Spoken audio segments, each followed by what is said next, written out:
Nous avions globalement 2 millions, 2 400 000 candidats, mais nous avons des épreuves qui sont déjà passées, les épreuves paramilitaires. Donc il y a un bon lot qui est déjà passé.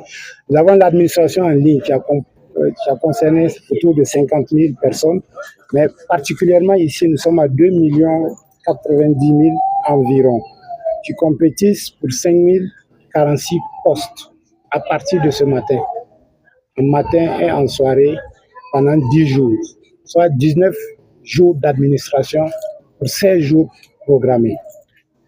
L'innovation majeure, c'est véritablement l'ordre chronologique du récépissé que nous avons utilisé pour que les candidats soient admis en salle. Ça veut dire qu'avant, nous étions de forme à la voie alphabétique, mais maintenant c'est l'ordre chronologique. Parce que ce chiffre, il est maîtrisé par l'administration. C'est notre plateforme qui générait le numéro récépissé qui est unique.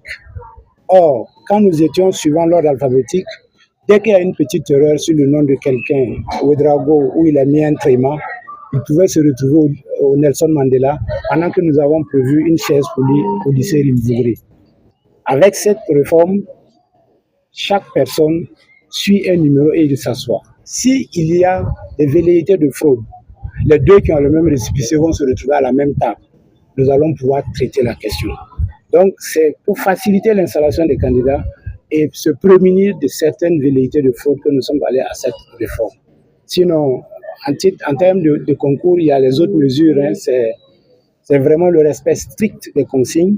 Et particulièrement cette année, on sera regardant pour ceux qui vont mal coder leurs copies, ceux qui vont surcharger leurs copies, nous n'allons pas faire de gymnastique pour les retrouver.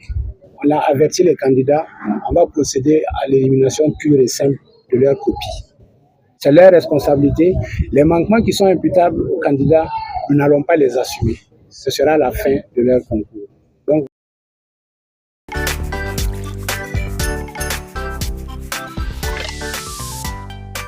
il faut relever que nous avons pu constater que sur l'ensemble du territoire, les 13 régions qui étaient prévues, le démarrage est effectif.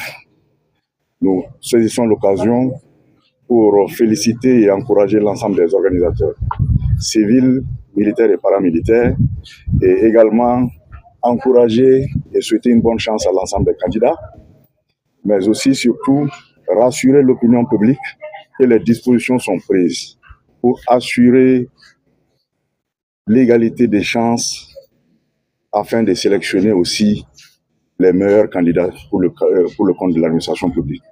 Cela traduit aussi l'engagement ferme du gouvernement pour l'avènement d'une société juste et prospère au Burkina Faso.